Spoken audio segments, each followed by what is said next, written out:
So hello বন্ধুরা, আবারও চলে এসেছি তোমাদের সাথে কিছু ভিডিও শেয়ার করতে। ভিডিও মানে কিছু কথা আমি তোমাদের সাথে আজকে শেয়ার করব।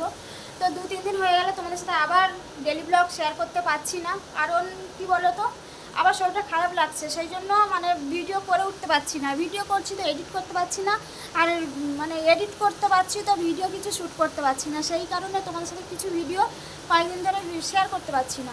তো আজকে শরীরটা একটু ভালো লাগছিলো, তাই জন্য ভাবলাম চলো তোমাদের সঙ্গে একটু কিছু গল্প করি। আর বাইরে যে পরিমাণে বৃষ্টি হচ্ছে মানে বলার কথা না, সকাল থেকে তোমাদের দাদাভাই তো পুরো মানে যথারীতিভাবে ভিজে ভিজে মানে কাজে গেল। ওকে কত করে বললাম যে একটু দেরি করে যাও, একটু দেরি করে যাও, এত ভিজে ভিজে যেও না, ঠিক আছে? তো কিছুতেই শুনলো না, রেনকোট পরে ভিজে ভিজে কাজে চলে গেল। তো এখন তো 11:15 বাজে সকাল, তো এখনও পর্যন্ত কোনো ফোন করেনি, কিছু করেনি, জানি না পৌঁছেছে কি না, কি রাস্তায় দাঁড়িয়ে গেছে। প্রচুর বৃষ্টি হচ্ছে, চলো তোমাদেরকে দেখাই। দেখো কত জোরে বৃষ্টি হচ্ছে এখানে, প্রচুর জোরে বৃষ্টি হচ্ছে। দাঁড়াও প্লাস্টিকটা তুললে আবার কী বলো তো, মানে পুরো ঝাপটা আসে, দেখতে পাচ্ছ ঝাপটা এসে এসে এগুলো পুরো নষ্ট হয়ে গেছে, তো ওই জন্য প্লাস্টিকটা তুলি না। তো দেখো কীরকম জোরে বৃষ্টি হচ্ছে, কিন্তু কাজে তো যেতেই হবে বলো, কাজে না গেলে খাবো কি? তো যেই জন্য বলছিলাম তোমাদের সাথে কিছু কথা, এখন ঘরেরও কিছু কাজ হয়নি, পুরো যেরকম সেরকম বিছানা পড়ে আছে, এখানে সব বাসি মানে এটো থালা বাসনগুলো সব পড়ে আছে, যেমন তেমনই মানে হয়ে আছে, কিছুই করা হয়নি। সকাল থেকে উঠে শুধু চাটা খেয়েছি, খেয়েই শুয়ে পড়েছিলাম। তো শুয়ে শুয়ে ভাবছিলাম যে সেই শুয়ে আছি যেগুলো, চলো বন্ধুদের সাথে একটু গল্প করি। তো অনেক দিন হয়ে গেল তোমার সাথে ভিডিও শেয়ার করিনি, আর অনেক ভিডিও না সত্যি কথা বলতে ড্রাফটে আছে। তোমরা যদি কেউ মানে ভাবো যে আমি ভিডিও দিচ্ছি না কেন, তো সত্যি কথা বলতে না, এখন যেই থেকে অপারেশন হয়েছে না, মানে শরীরটা খুবই দুর্বল লাগে গো, একটুখানি কাজ করতে করতে না আমি হাঁফিয়ে যাই। তো সেই জন্য না আর ভিডিও করার মানে এনার্জি থাকে না। কি বলবো, আমার চ্যানেলটাও নষ্ট হয়ে যাচ্ছে, আমার নিজের দোষে হচ্ছে, কিন্তু কি বলো তো, আমি না চাইছি না গো যে আমার এত কষ্টে চ্যানেলটা নষ্ট হয়ে যাক, কিন্তু পাচ্ছি না, কি করবো বলো, মানে কোনো দিকটাকে আমি ঠিক করে সামলে উঠতে পারছি না। যেমন তেমন করে একটু সংসারের কাজটা করছি আর ডুস করে শুয়ে পড়ছি, ব্যাস। দিনটা কিভাবে কেটে যাচ্ছে আমি এখন বুঝতেই পারছি না যে আমার দিনটা কিভাবে কাটছে। আগে যেরকম সন্ধে হলে বাইরে বেরাতাম, এখন না সন্ধ্যের সময় সেরকম বাইরেও বেরাই না গো, একদমই ভালো লাগে না। আজকে সকালবেলা রান্না করেছি, তো তোমাদের দাদাকে বললাম একটুখানি ভিডিও করে দাও, আমি রান্না করছি। বলে না ভিডিও করতে হবে না, তুমি রান্না করো। কি বলবো বলো, একা ফোন ধরে ভিডিও করব নাকি ভিডিও করব না, হয় না। সকালবেলা উঠে না এত তাড়াহুড়ো থাকে, মানে পারি না। তো সেই জন্য রান্নার ভিডিওটা তোমাদের সামনে শেয়ার করা হয়নি।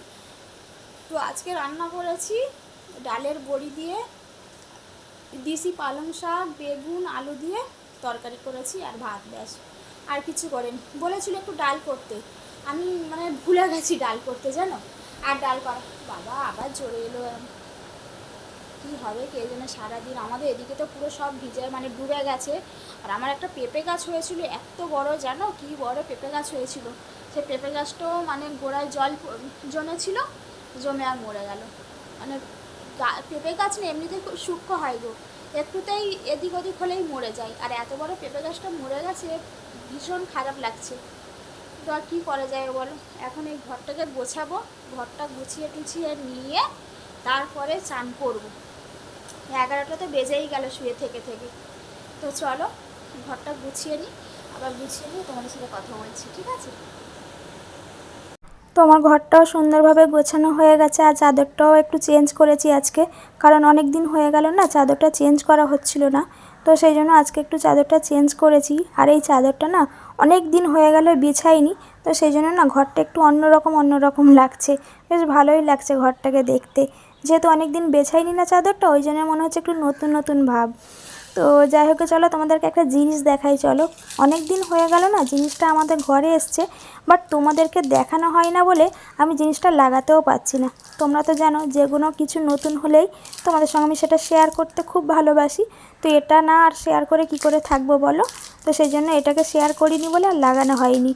তো এটা তোমাদের দাদা ভাইয়ের অফিস থেকে একজনা গিফট করেছে, তারা দার্জিলিংয়ে ঘুরতে গিয়েছিল, তো সেখান থেকে তোমাদের দাদাকে দিয়েছিল। তো তোমাদের দাদাই আমাকে এসে বলল যে এটা তুমি বাড়িতে লাগাবে, বেশ দেখতে ভালো লাগছে। তো আমার তো দেখে বেশ সত্যিই ভালোই লাগলো। তোমাদের কেমন লাগলো অবশ্যই কমেন্ট করে জানাবে। তো এটাকে ভাবছি না আলমারিতে লাগাবো, পিছনে ম্যাগনেট সিস্টেমও আছে, মানে অসুবিধা হবে না। তোমরা কি বলো? তোমরা বললে তারপরে আমি কিন্তু লাগাবো, আমাকে মানে অবশ্যই কমেন্ট করে জানাবে। তো তারপরে সেই থেকে তো তোমাদের সঙ্গে কোনো রকম কোনো কথাই হয়নি, কারণ মানে মাথাটা এত ঘুরছিল আমি আর কিছু ভিডিও করতে পারিনি, আর কিছু কাজও করতে পারিনি। সেই যে ঘর গুছিয়ে শুয়েছিলাম, তারপরে উঠে যাহা করে একটুখানি চান করে অল্প একটুখানি ভাত খেয়ে আবার শুয়ে পড়েছিলাম। মানে শরীরটা এতটাই দুর্বল লাগছিল। আর আমি উঠানে না কুমড়ো গাছ বসিয়েছিলাম, জানো তো। কুমড়ো গাছটাকে দেখে একটু শখ হলো যে একটু কুমড়ো শাক খাবো। কিছুতেই না মুখে কিছু ভালো লাগছিল না কদিন ধরে, মানে কী খাই এরকম মনে হচ্ছিল। আর কুমড়ো গাছটাও বেশ ভালো হয়ে উঠেছিল, তো সেই জন্য চান করার আগে একটু কুমড়ো শাকও কেটে নিয়েছিলাম। তো সেটাকেই এখন বসেছি বাছতে। এখন বিকাল হয়ে গেছে, জানো তো।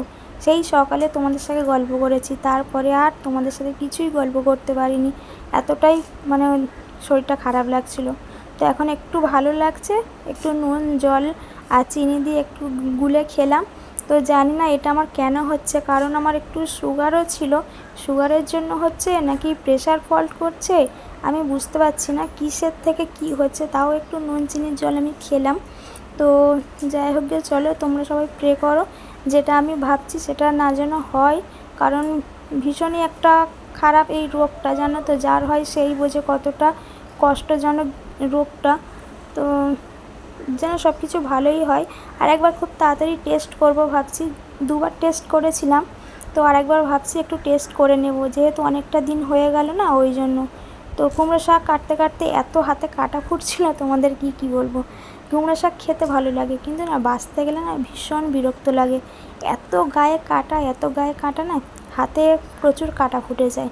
কিন্তু না খেতে আমি তো ভালোবাসি, তোমাদের দাদাভাইও কিন্তু খেতে প্রচুর ভালোবাসে। তো এই কুমড়োর দানাটা কিন্তু আমি আমার বাপের বাড়ি থেকে নিয়ে এসেছিলাম, এসে আমি আমাদের উঠানে ফেলে দিয়েছিলাম। তো সেখান থেকে কিন্তু গাছ হয়ে আজকে দেখো আমি কুমড়ো শাক কাটছি। তো তোমরাও কি আমার মতো কুমড়ো শাক খেতে ভালোবাসো? অবশ্যই কমেন্ট করে জানাবে। আর তোমাদেরকে না ঠিক একদম মানে রোজ ভিডিও দিতে পারছি না, তার জন্য না খুব খারাপ লাগে। কিন্তু কি করব বলো, মাঝে মাঝে আমি এরকম হয়ে যাই যে আমি বুঝে উঠতে পারি না এটা আমার কিসের জন্য হয়। তো আরেকবার তোমাদের দাদাভাই অনেক দিন থেকে বলছে যে একবার ডক্টরের কাছে গিয়ে চলো চেক আপ করিয়ে নিই। আমি না গাফিলতি করে যাচ্ছি না, জানো তো। না ঠিক আছি আমি। তো আমার দোষেই আমার শরীরটা এরকম খারাপ হয়ে যাচ্ছে। তো ভাবছি সামনের সপ্তাহে রবিবার ওর তো ছুটি থাকে, একবার ডক্টরকে দেখিয়েই নেব। আর সুগারটাও টেস্ট করে নেব, জানো তো।